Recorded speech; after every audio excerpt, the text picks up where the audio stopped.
connections to drug rackets or organized criminals. We noted that he has a large sum of money. How has he earned the money? We will conduct investigations into it as well. Courts will be notified of his arrest and further steps will be taken.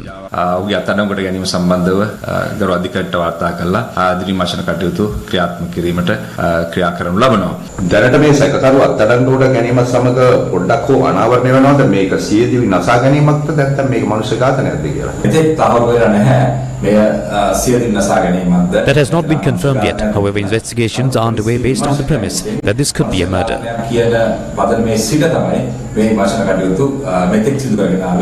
The suspect is to be produced before the Calcutta Magistrates Court today. The other man and woman who travelled to the lodging with the deceased girl and the driver of the vehicle they travelled in are already under remand custody. We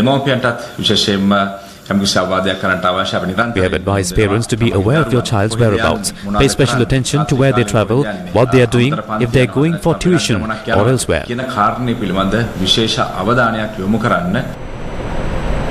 Leader of the opposition, Sajid Premadasa, says the president has agreed to postpone tabling the central bank bill in parliament. He made this revelation in parliament today. Opposition leader Sajid Premadasa says that President Ranil Wickremesinghe has agreed to postpone the tabling of the Central Bank of Sri Lanka bill to Parliament. The opposition leader made these remarks in Parliament today. This morning I spoke to the President over the phone and I made it clear to him that the Central Bank Act should be brought after further discussions are undertaken regarding it. I made a request that we postpone the discussion of the bill and we have thorough parliamentary debate on this. He told me that he agrees and asked me to announce this in Parliament today as well.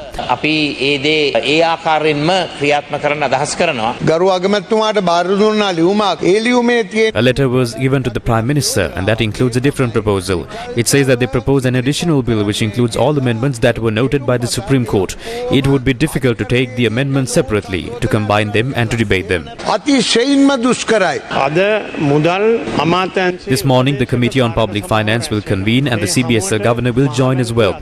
MPs can join this discussion to talk about this bill as well. Amendments to this bill have been approved by the Supreme Court. Accordingly, the proposal of these amendments, their effects and other details can be discussed by MPs at this discussion. A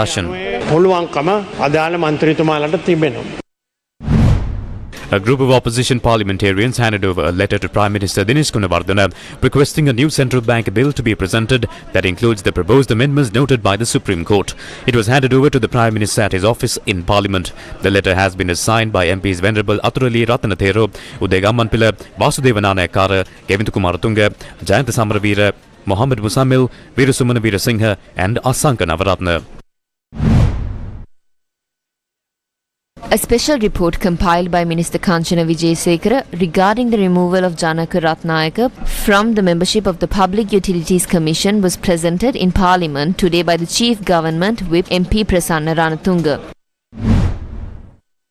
The Southern Province Small and Medium Bakery Owners Association expressed these views during a media briefing. The State Minister of Finance said the 3 rupee custom duty concession on wheat flour was removed but the price of flour will not increase. However, the Essential Food Importers Association said the price of flour was increased. Is this country ruled by the government or various associations? The price of wheat flour was increased when the tax concession was removed. Weren't these stocks stored in the country? Were the stocks imported when the price increased? This is a lie. The Consumer Affairs Authority is lying. The government is lying. They are all burdening the poor and pushing them to a worse situation. The Cabinet has granted approval to introduce a new Public Financial Management Act based on a proposal presented by President Ranil Wickremesinghe. මීට පෙර අධිකරු ජනාධිපතිතුමා අග්‍රාමාත්‍යවරයා වශයෙන් සිටියේදී 2003 අංක 3 දරන මූල්‍ය කළමනාකරණ වගකීම් පනත හඳුන්වා දුන්නා. When the President was serving as the Prime Minister, the specific measures to be taken for the crisis were correctly introduced through the Fiscal Management Responsibility Act No. 3 of 2003. Unfortunately, as a result of the Act being amended several times by administrations which came to power thereafter, today the budget cap has risen to 10 to 12% and state debt has increased to over 125% of GDP and guarantees for state debt have gone up to 15%. The entire economic system has collapsed in a way that it is difficult to recover.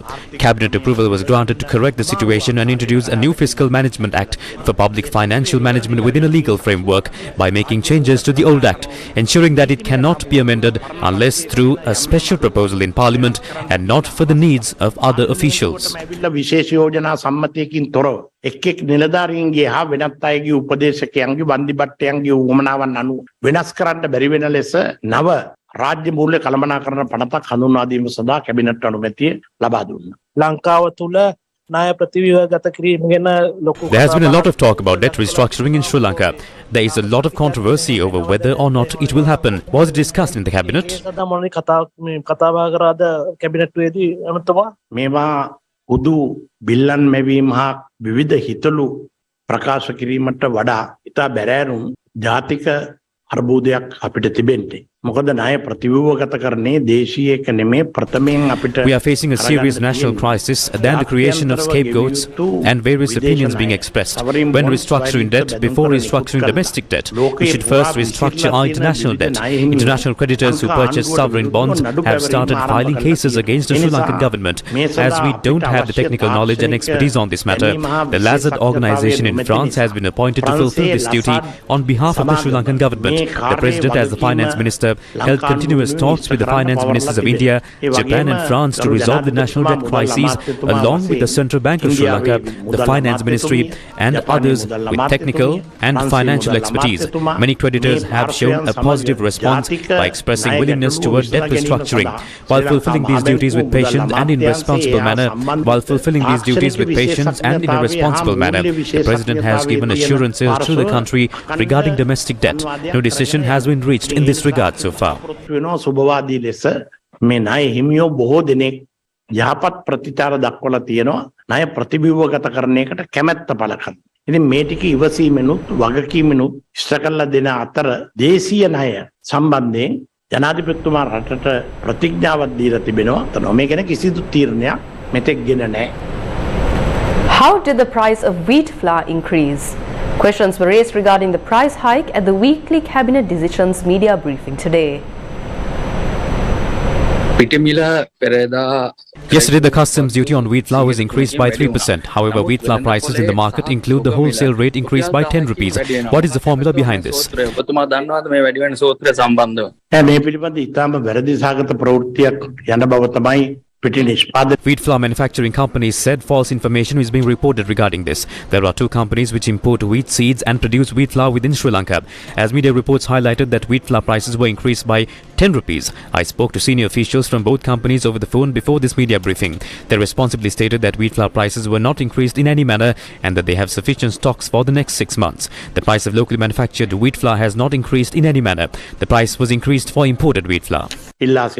සත පහකින්වත් මෙරට නිෂ්පාදනය කරන පිටිවල මිල වැඩි වෙලා නැහැ. ආනයන කරන ඒවා මිල තමයි වැඩි වෙලා තියෙන්නේ.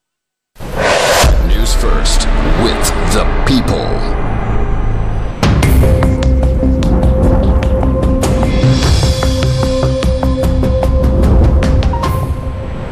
The Department of Meteorology says that the turbulent nature of the lower atmosphere has developed into a low pressure zone in the southeast Bay of Bengal Sea area.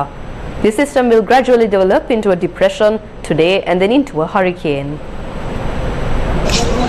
Due to strong winds caused by heavy rains, 3 houses in block number 5 of Kahawatta Neelagama estate have been severely damaged due to falling trees.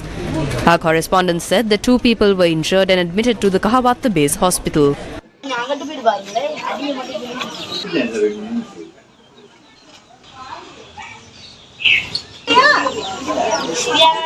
Due to the heavy rainfall experienced during the past few days, many paddy fields in Kudamurativaili, Trincomalee were inundated.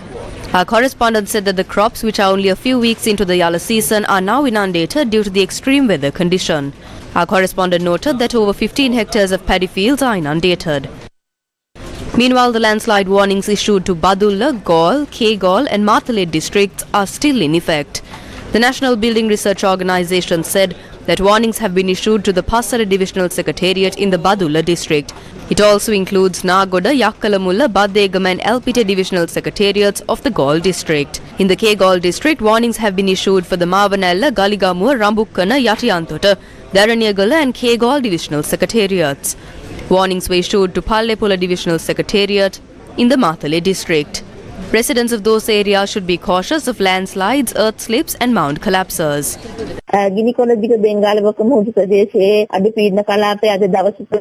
The fishing and marine community is advised not to sail in the northern and eastern sea area until further notice. The wind speed in that area is about 50 to 60 kilometers per hour and may increase to about 70 kilometers per hour at times.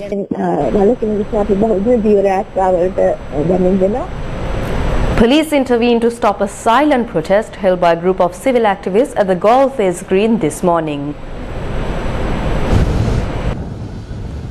Police personnel were deployed in the vicinity of the Golf Face Green earlier today. Civil activists gathered opposite Golf Face Green at 9 a.m. to commemorate the 9th of May attacks with the aim of remembering the activists of the Aragalia. Police intervened during the scene and also presented a court order to the group. ඊට පස්සේ දැන් gazette නිවේදනයක් කරා.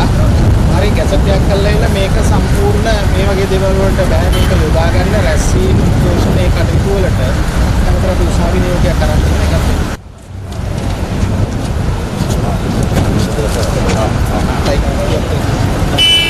වඩ මම දෙන්න ඔක බලලා කියන්න. හරි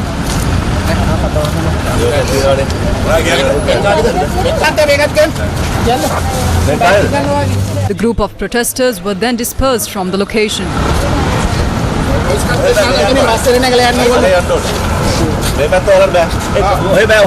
However, the group attempted to protest at the Fort Railway Station but were not allowed to do so.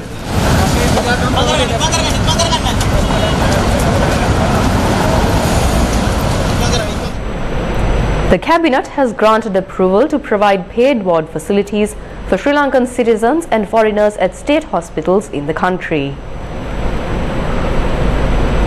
ළඟට ගරු සෞඛ්‍ය අමාත්‍ය ගේලී රඹුක්කැල්ල මැතිතුමා යෝජනාවක් ඉදිරිපත් කළා. රජයේ රෝහල් වල ගෙවන බාට්ටු පහසුකම් හඳුන්වා. Health Minister Kehli Ramukwala proposed to introduce paying ward facilities to state hospitals. A large number of government employees are covered under the National Insurance Trust Fund for state workers and pensioners, which is the Agrahara medical insurance scheme.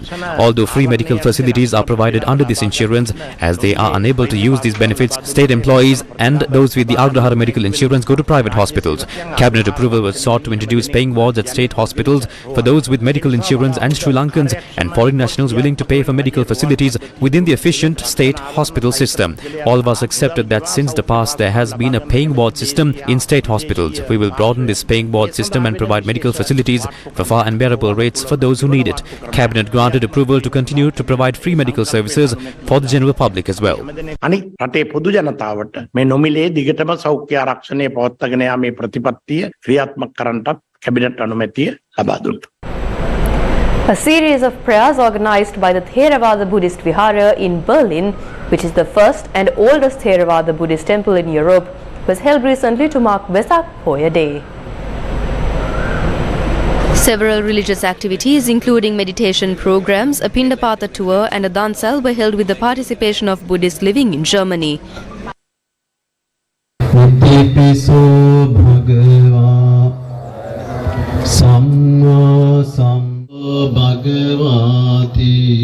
The Sri Lankan ambassador to Germany, Varuni Muthukumarana, and others were present at this Vesak celebration, organized under the guidance of Venerable Palane Dhammakusala Thero. A series of religious activities were held recently at the Universal Buddhist Meditation Center in Kuala Lumpur, Malaysia.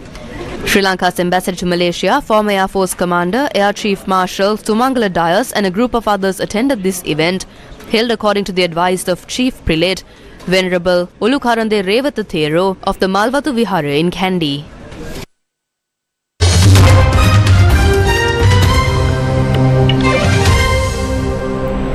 Air raid sirens have sounded across Ukraine after Russia launched a fresh wave of drone and missile strikes. Explosions were heard overnight in the capital Kiev, where the mayor said 5 people had been injured in the biggest kamikaze drone attack so far. One person was killed in the attack on the southern Odessa region. Ukraine's Red Cross says its warehouse was also hit. It marks the fourth attack in 8 days on Kiev and comes just 24 hours before Russia celebrates Victory Day. The annual holiday commemorates the Soviet Union's victory over Nazi Germany during World War II, a conflict the Kremlin had baselessly tried to draw parallels with since launching its full-scale invasion of Ukraine last year.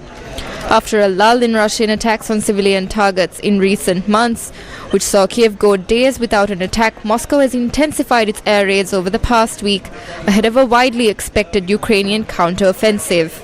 The Ukrainian military said the latest Russian raids, which lasted for more than 4 hours, were launched shortly after midnight and saw Iranian-made Shahid kamikaze drones swarm across the country. Kiev's mayor Vitaly Klitschko said nearly 60 drones had been launched by Russia, describing it as the biggest such attack so far. 12 people have been killed in Israeli air raids on the Gaza Strip in what Israel's military said was the targeting of members of the Palestinian Islamic Jihad movement. According to foreign media, the Ministry of Health declared that 12 people were killed in the Gaza Strip and at least 20 others were injured in the Israeli air attacks. El Sayed said explosions targeting residential apartments were heard at about 2 a.m. local time on Tuesday in different parts of Gaza. Al Sayed said from these 12, 3 of them are Islamic Jihad commanders, while the other 9 are civilians, mostly families of these commanders and also civilians around the apartments that were targeted. She further said the 20 injured people were also civilians. The Palestinian Islamic Jihad movement announced that 3 of its leaders were killed in the air attacks. The deceased were identified as Jial al-Ghanam, Alil Batini and Tariz al-Ladin. A lawyer for a writer accusing Donald Trump of rape in a civil trial urged a jury to hold the ex-president liable for the alleged assault. In closing remarks in New York, Trump's legal team accused Jean Carroll of bringing a false claim. Carroll alleges Trump raped her in a New York department store in the mid-1990s, which he denies. The 9-member jury are due to begin deliberations on Tuesday morning in the civil rape and defamation trial against the former president after they receive instructions from U.S. District Judge Lewis Kaplan, who is not related to lawyer Kaplan. The jury has been hearing arguments over the last 2 weeks in a Manhattan federal court. In their closing statement, Carroll's attorneys focused on previous remarks Trump had made about women. Kaplan pointed to Mr. Trump's controversial remarks in a 2005 Access Hollywood tape, which emerged publicly in 2016. She argued the remarks had been a playbook for how he treated Carroll and other women. Moving back to some more local news, 10 special rapporteurs of the United Nations have sent a letter to Sri Lanka's President Ranil Wickremesinghe expressing concerns about proposed anti-terrorism bill and the rehabilitation bill. The letter, signed by 10 special rapporteurs, outlines issues with the draft anti-terrorism bill and the rehabilitation bill. The rapporteurs have outlined 5 points which include the employing of definitions of terrorism that comply with international norms, ensuring precision and legal certainty, and to institute provisions and measures to prevent and prohibit arbitrary deprivation of liberty. They added that attention must be brought to ensuring the enforcement of measures to prevent torture and enforce disappearance, and to provide due process and fair trial guarantees. They also note that revisions to the draft rehabilitation bill do not fully adhere to Sri Lanka's constitution and international human rights law obligations. That's a wrap of the lunchtime news. Join us again on Primetime News at TV1 at 9 p.m.